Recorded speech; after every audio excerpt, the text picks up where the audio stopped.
no decorrer do tempo, outros passaram a perceber que, mesmo com todo esse intuito, né, maravilhoso, mesmo com toda essa ânsia, né, de evangelização, era imprescindível o preparo, era imprescindível a capacitação.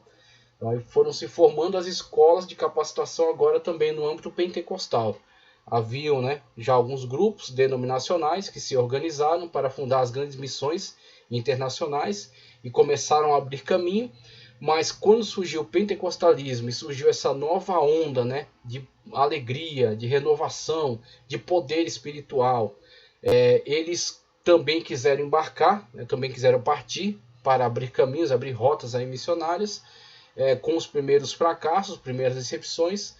Outros começaram a estudar que era muito maravilhosa a iniciativa de partir para missões, mas não era suficiente. A empolgação não é suficiente. A alegria, o anseio pela ganho das almas não é suficiente. Você precisa primeiro se preparar e com isso fundar as primeiras grandes escolas de âmbito pentecostal para a preparação de missionários. E aí com essas escolas agora sim eles passam a ter estratégia. E quando eles vão para os campos com essa estratégia de trabalho, mesmo eles, em muitas ocasiões, não tendo sido aceitos pelas antigas missões que já estavam trabalhando nessas regiões, com o sucesso que eles começaram a ter, eles começaram a integrar a si e também passaram a aceitar, se integrar em outras iniciativas missionárias que já estavam em operação. E conseguiram até influenciar algum desses outros missionários que já eram veteranos e levar-lhes esta alegria do pentecostalismo, levar-lhes agora esse renovo espiritual.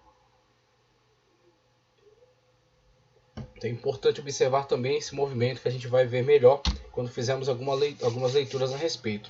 Eu quero já trazer a contribuição de Enciclopédia do Protestantismo. Enciclopédia do Protestantismo, o que ele vai nos falar acerca do primeiro despertamento missionário daqueles grupos que passaram a propor, né, e conseguiram de fato vencer essa barreira desse esse equívoco, tá certo, de entendimento em relação àqueles primeiros movimentos da reforma, quando eles começaram de fato a se opor, tá certo, àquelas ideias, a vencer, né, essa estagnação que eles haviam caído, né, se emancipar, tá certo, dessas igrejas oficiais e de fato começar a embarcar nessa grande iniciativa missionária. Então, a Enciclopédia do Protestantismo vai nos falar mais especificamente sobre isso. Então, a Enciclopédia do Protestantismo, da editora Ragnus, o verbete acerca de missões, o ponto 2, a relação entre o protestantismo e o fenômeno missionário, a partir da página 1180, que nos diz: da reforma ao avivamento. A reforma e a ortodoxia protestantes não praticam missões longínquas, né, entre aspas aqui, nos séculos 16 e 17, séculos 16 e 17, é bem recente a reforma. Nem os reformadores, nem seus sucessores empreendendo qualquer iniciativa nesse sentido, aquilo que a gente já esclareceu bastante, né?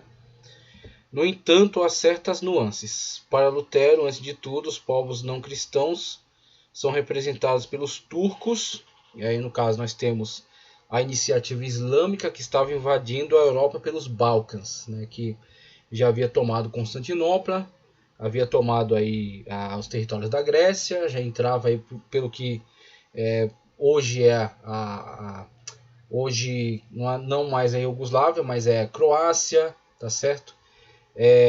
A Eslovênia, né, esses territórios aí, eles já avançavam ali, já estavam pelo que hoje é a Hungria, a Áustria, né? Então eles já estavam de fato avançando por grandes territórios europeus. Então você tem um mundo islâmico representado pelos turcos.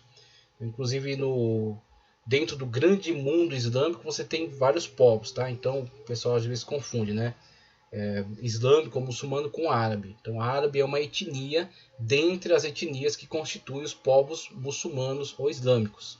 Então você tem os árabes, tá certo? Você tem os turcos, né, os otomanos, você tem aí os mouros que haviam invadido pela Península Ibérica, os persas, né, que aí você tem uma outra ala, né? Então os muçulmanos divididos entre sunitas e xiitas. Você tem a ala xiita, representada principalmente pelos persas, que são os iranianos da atualidade.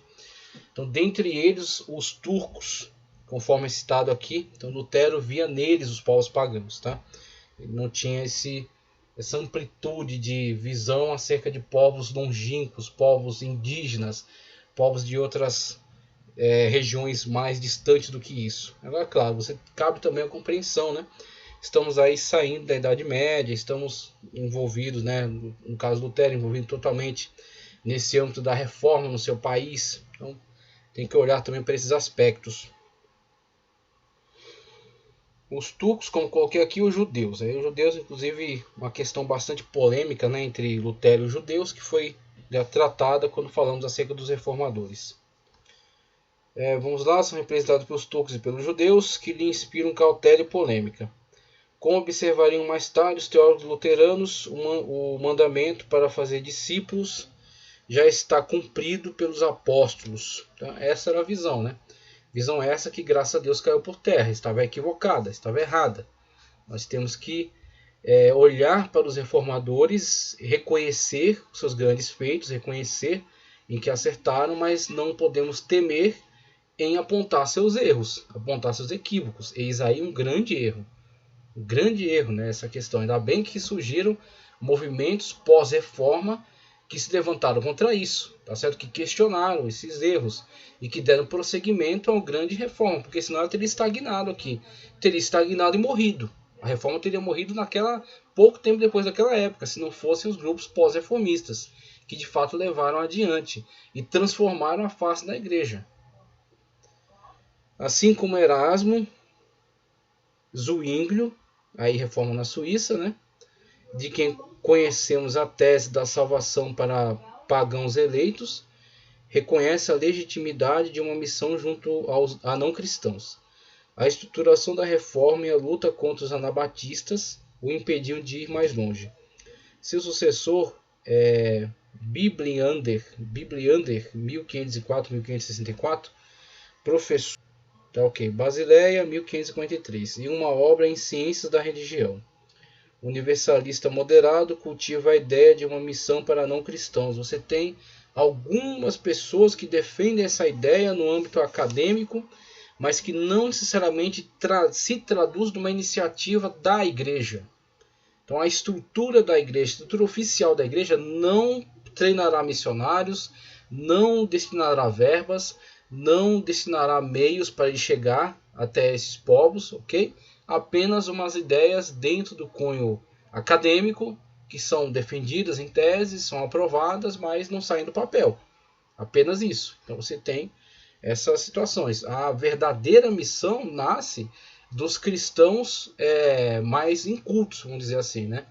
Dos cristãos que talvez não tenham tanto gabarito teológico, mas tem muita ação, mas tem muita iniciativa, tá certo? Que de fato partem para a ação, evangelizando as pessoas, deslocando-se para outras terras, né? Tá certo? Como os menonitas, que alguns deles se vendiam como escravos para evangelizar escravos. Isso é iniciativa, isso é ação, ok? Então, claro, produziram em alguns momentos erros teológicos, porque não tinham tanta capacidade assim, mas eles tiveram a iniciativa, tiveram a ação, criaram um campo. Então eles abrem as fronteiras e a igreja, a partir de então, pode enviar pessoas capacitadas para trazer um cunho educacional maior. Mas sem haver evangelização, não vai haver igreja, não vai haver nada disso. Então tem que ter a iniciativa, né? Calvino também acredita que o ministério apostólico está entre os ministérios extraordinários. Extraordinários, tá? Não são comuns, né? Limitados no tempo, ou seja, não permanentes, praticamente, e da mesma forma que Melanchthon, que deu continuidade à obra de Lutero. Ele atribui as autoridades políticas e coloniais. É uma política de Estado, porque a mentalidade deles era assim, eles pensavam de forma estatal, pensavam a igreja, tá certo, de uma forma estatal. Coloniais, a obrigação da propagação do evangelho. Nesse contexto é preciso situar a única tentativa do tipo que foi aprovada por Coligny e Calvino, a alocação de pregadores dos pregadores Pierre Richer e Guilherme Chartier em 1556 na expedição de Nicolas Durand Villegagnon, 1510-1571 para o Brasil, com o objetivo de criar no país uma colônia francesa. Essa tentativa se verificou um desastre. Jean de Lery, 1534 a 1613, um dos sobreviventes que se tornaria pastor na França e no cantão de Val, conta o que ocorreu em História de viagem e tal, acerca do Brasil. História de uma viagem à terra do Brasil. 1578, 1580. Tá ok. Um clássico em etnologia. Villegagnon decidiu voltar para a fé católica e começou a perseguir os protestantes até o martírio de alguns deles. Você tem a situação na qual o vice-almirante, tá certo, o Villegagnon, ele, pelo que consta aqui, né, nessa nota, ele de fato se tornou protestante, por isso que ele favoreceu a ida desses missionários que foram enviados por Calvino e Coligny, que foram os responsáveis pela primeira celebração de um culto e de uma Santa Sé em território brasileiro, na chamada ilha de Serigipe, na Baía de Guanabara, ok? Todavia, o Villegagnon virou a casaca, né? Voltou para o catolicismo, como alguns aí têm feito, voltou para o catolicismo e passou a perseguir, então. Inclusive, alguns outros materiais constam que ele, em determinado momento, abandonou aquela expedição, voltou para a Europa e deixou que a galera fosse trucidada pelos portugueses, né, e os católicos que ali estavam. Então você tem a situação deste covarde chamado Villegagnon, né? Então você tem com isso, né, um desfavorecimento muito grande. Você tem essa iniciativa que foi tomada, mas foi um fracasso, né? A história, né, que este que retornou, o Lery, ele conta. Então, num primeiro momento, não há esse incentivo, não há essa iniciativa, né? Não há esta força, né, para o âmbito missionário, para ir aos povos não alcançados, para vencer esses obstáculos, né? Então, isso caminhou com certa lentidão dentro do protestantismo. Adrien Saraiva, 1531-1613, pastor reformado em Anvers, que emigrou para a Inglaterra, declara que a missão é obrigatória. Olha um posicionamento diferente aqui, ó. Então começam a surgir pessoas que se posicionam fortemente em relação à necessidade das missões, à obrigatoriedade das missões, tá certo? A grande ordenança de Cristo, ide a todo o povo, né? Ide a todos os povos, pregar o evangelho a toda criatura, fazendo discípulos, né? Batizando no nome do Pai, do Filho e do Espírito Santo. E a sua realização pressupõe o ministério episcopal. E aí você tem o envolvimento da liderança, né? Que ele defende ardorosamente, rejeitando a necessidade de tal ministério. Teodoro de Beza afirma que o reino de Deus deve ser promovido por toda parte. Interessante. As missões exteriores e interiores se desenvolveram somente com o surgimento das sociedades religiosas, ou seja, grupos à parte. Grupos de irmãos comprometidos com esse ideal que se reúnem entre si e bancam eles mesmos.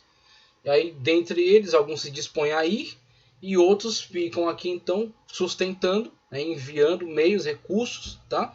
E intercedendo, né, orando, preparando outros para enviar, para também fornecer ajuda. Então você tem este âmbito independente, né? Sociedades religiosas na Grã-Bretanha e no continente, associadas ao metodismo, principalmente o metodismo. O metodismo foi um grande desenvolvedor do avivamento, tá? E do âmbito missionário também. Você tem o metodismo, John Wesley, né? Ao pietismo alemão e ao avivamento. Nesses movimentos é necessário uma renovação tanto do cristianismo quanto das igrejas que estão um tanto inertes em sua organização, em suas posturas. Se por um lado essas igrejas acreditam praticar o espírito comunitário em pequenos grupos de simpatizantes, logo em uma relativa separação em relação, né, às igrejas oficiais, aspiram, por outro lado, a sair deste gueto cultural e eclesiástico. Então, se não surgissem esses grupos que se organizassem independentemente das igrejas oficiais de fato sacudissem, né, as estruturas aí e se emancipassem e partissem para a iniciativa própria, nós teríamos, infelizmente, né, uma grave estagnação da igreja logo posteriormente à reforma, né, logo depois dos grandes movimentos de reforma. Depois de tudo que a reforma tanto lutou para ter, eles iam acabar estagnando e virando uma igreja católica local, uma mini igreja católica. Vamos lá. É preciso cuidar dos indiferentes e dos que foram deixados por sua própria conta na sociedade. Mas também é necessário levar a salvação dos pagãos da Índia, das Antilhas, da América Central, da África do Sul. O mundo é minha paróquia, exclama John Wesley. Maravilhoso, quando John Wesley foi proibido de pregar nas igrejas anglicanas, nas igrejas oficiais do anglicanismo. Então ele diz, o mundo é minha paróquia. Eu vou pregar ao mundo, pregar às nações, aos povos. E você tem um George Whitefield que pregava às multidões, que inclusive levou John Wesley para essas pregações e impulsionou, num primeiro momento, para que ele também partisse para essas iniciativas. É maravilhoso. Vamos lá.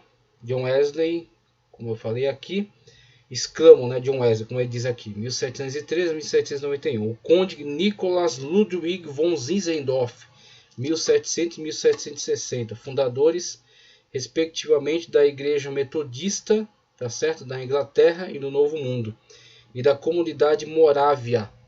Aí você tem Zinzendorf, que deu um grande apoio a alguns irmãos que já estavam fazendo cultos e reuniões de oração à parte da igreja oficial. Então ele dá o seu apoio a esses irmãos, criando então o grupo dos irmãos moravianos, na Morávia. Então esse grupo que de fato foi um grande responsável pela evangelização, por essa iniciativa missionária num primeiro momento. Tá, ok? Um grupo muito corajoso nesse âmbito missionário. Fundadores, respectivamente, da Igreja Metodista na Inglaterra e no Novo Mundo, tá certo? John Wesley, e da Comunidade Morávia. Desta forma, ambos abrem o caminho para um diálogo ecumênico, ou seja, que envolvia toda a terra habitada.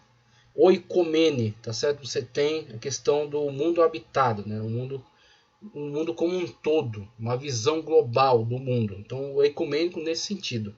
Não o ecumenismo que foi preconizado aí por Vaticano II, tá, okay? Que é uma tentativa de reunião das igrejas e, na verdade, uma tentativa de retorno destas igrejas para a autoridade papal, que nunca abriu mão, tá certo, de reconhecer-se como o vigário de Cristo na Terra. Então, esse ecumenismo nós rejeitamos completamente. Agora, esta visão ecumênica que está se falando aqui é o sentido de olhar não apenas para o seu gueto, não apenas para o seu bairro, mas olhar para o mundo como um todo e enxergar a necessidade do evangelho ser comunicado a estes povos. Ou seja, que envolva toda a terra habitada. Um diálogo que não deixaria de intensificar-se. As grandes iniciativas missionárias surgiram no século XVIII e no início do século XIX, com Bartholomaus Ziegenbaldi, 1682-1719, Henrique Purchal, um nome extremamente difícil aqui, 1677, 1752, de Halle e a Tranquebar, Tranquebar na Índia. Então foi de Halle a Tranquebar na Índia, a serviço do rei da Dinamarca, com os missionários morávios nas Antilhas e na África do Sul, com a Sociedade Missionária de Londres, que, entre outras, começaria um trabalho de evangelização no Tahiti, em uma expedição memorável. Poderíamos citar ainda inúmeras outras iniciativas de monta, como, por exemplo, a do filósofo Leibniz, fascinado fascinado pela ideia das verdades comuns e cristãos. Deixa eu reler aqui. Podemos citar ainda inúmeras outras iniciativas de monta, como, por exemplo, do filósofo Leibniz, fascinado pela ideia das verdades comuns a cristãos e chineses. Ideias comuns a cristãos e chineses, aquilo que havia de convergência, entre ambos. Uma verdadeira eclosão se produzia nas décadas se produziria nas décadas que se seguiram à Revolução Francesa, com a criação da Missão de Basileia, 1815, da Sociedade das Missões Evangélicas de Paris, 1822, e várias sociedades missionárias alemãs. O surgimento da ideia missionária protestante contemporânea depende, historicamente falando, de vários fatores que teriam produzido a ampliação dos horizontes que conhecemos: as utopias dos séculos XVI e XVII, as diversas descobertas, as novas redes de comunicação, o desenvolvimento da ideia de humanidade sob a influência, do Alcafrarum e do romantismo, a expansão europeia cada vez maior, etc. O surgimento das missões, justo nesse momento da história, pode também ser interpretado como uma reação às mutações e às convulsões que acometeram as sociedades europeias em expansão. Se a Guerra dos 30 Anos e as angústias que advieram desempenham um papel inegável na gênese do pietismo, fundando a esperança de tempos melhores, como afirmava Philip Jacob Spener, isso é ainda mais verdadeiro no período pós-revolucionário. De fato, podemos mostrar como as iniciativas missionárias inglesas, holandesas e suíças foram precedidas de motivos escatológicos e até apocalípticos. Afirmou-se que na Europa reinava o anticristo, e que os distúrbios das guerras napoleônicas foram as punições ou sinais do fim do mundo. Assim, argumentou-se que era necessário expandir o reino de Deus até os pagãos, que ainda não tinham sido tocados por Deus. Com a catástrofe geral religiosa e moral é preparado o tempo da redenção, também em que Israel e os pagãos se unirão à comunidade dos santos. A primeira circular enviada às igrejas e diversas associações em que a fundação da Sociedade de Missões Evangélicas de Paris foi anunciada, o objetivo da organização recém-criada é assim definido: ainda que cuide das necessidades de suas igrejas associadas, devendo buscar, acima de tudo, o progresso da pura religião do Evangelho em seu país natal, os protestantes da França não negligenciam a tarefa de participar dos esforços sinceros de irmãos de outros locais, associados a diversos setores da grande família dos cristãos evangélicos, para propagar a luz do Evangelho e estender o reino do nosso divino Redentor. Maravilhoso, né? Essa circular que passou a informar, acerca das as igrejas acerca da missão dessa associação missionária. Apocalipse político, esperança cristã, apostolado estão em interação. A esperança de tempos melhores, que leva ao quietismo, mas sim, a esperança de tempos melhores não leva ao quietismo, mas sim ao engajamento e à luta contra as forças da destruição, interpretando os sinais dos tempos e promovendo o reino de Deus na terra. As missões se lançam em uma atividade sem repouso, sem recuar diante de sacrifício algum, lembrando a energia inesgotável que anima a classe burguesa europeia da época e o expansionismo que a acompanhou. Acrescenta-se a isso um fato econômico que ajuda a compreender o ânimo missionário. Em algumas regiões, como o sul da Alemanha, a inadaptação do direito agrário, que não mais permite a sobrevivência de grandes famílias por causa da fragmentação das terras. A industrialização, que ameaça a existência de muitos setores artesanais, provocam imigrações e agrupamentos. Vamos lá. Imigrações e agrupamentos religiosos. Assim, os missionários exportam a estrutura de seus vilarejos de origem, assim como os valores morais do pietismo e do puritanismo, valores que contribuíram para a melhora da vida nos níveis moral, espiritual e social dos que são alvo da atividade missionária. Expansão europeia e expansão do cristianismo andam ambos de mãos dadas. No rastro dos empreendimentos de colonização, o cristianismo abandona o provincialismo em favor de um universalismo de caráter conquistador. Missão civilizadora e civilização missionária coincidem. A cristandade latina, e algum tempo depois germânica, consideraria missão divina civilizar e europeizar os bárbaros da América Latina, da África e da Ásia, convertendo os pagãos, idólatras e supersticiosos, porém com que meios?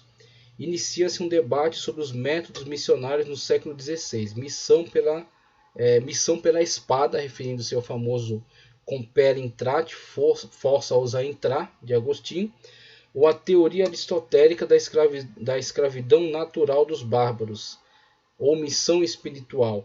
As missões protestantes optam pela persuasão não violenta, inserindo-se com isso na tradição do combate empreendido pelo padre dominicano Bartolomeu de las Casas, defensor dos índios da América Latina. Com muitos outros missionários, exigiu uma missão não violenta e opôs-se ao genocídio perpetrado em nome da religião. A atividade dos jesuítas entre os guaranis foi no mesmo sentido.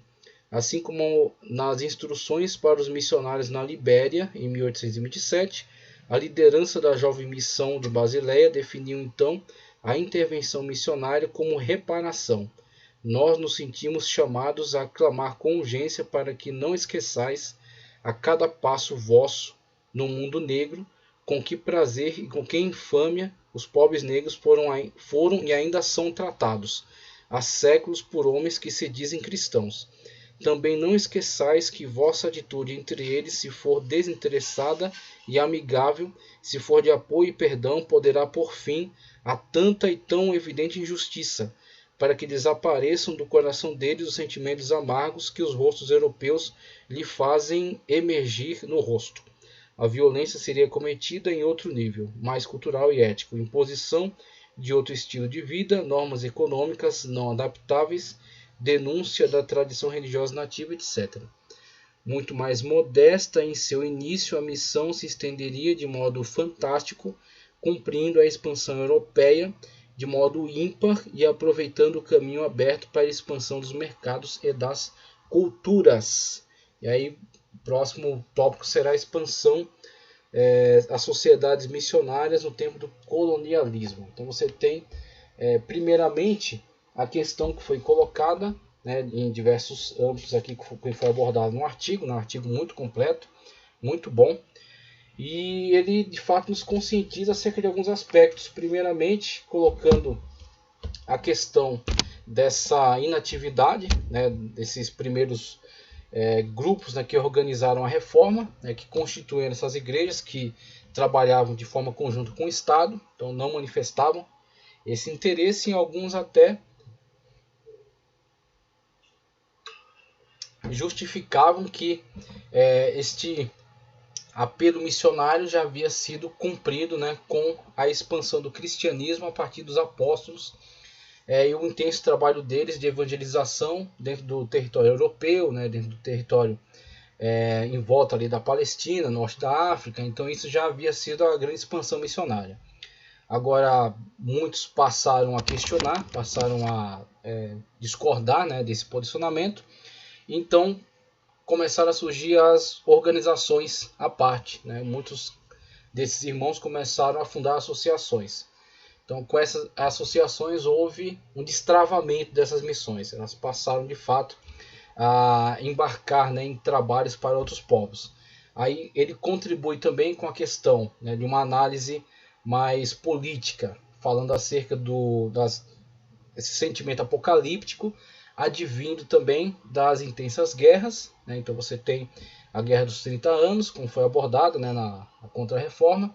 Você tem depois a Revolução Francesa, você tem a ascensão do Império Napoleônico, né, a agressividade, né, desse império, e uma noção apocalíptica que se desenvolve a partir desses fatos históricos. Então, com essa noção apocalíptica, um incentivo cada vez maior de muitos grupos de partir para outras iniciativas, ir para outros povos, ganhar outros povos, expandir o reino de Deus, olhando até para certas figuras da ocasião como sendo verdadeiras representações do anticristo. Então, claro, você tem um cunho também escatológico, apocalíptico, né, em muitos desses grupos que partem para essas iniciativas missionárias. Isso não chega a ser prejudicial. Então isso dá um primeiro impulso, né? Aí com o passar do tempo, com o desenvolvimento de escolas, né, com o desenvolvimento de estudiosos, isso vai ser organizado. Então, num primeiro momento, uma certa noção que fornece, né, um primeiro impulso, fornece um primeiro incentivo, né, para essas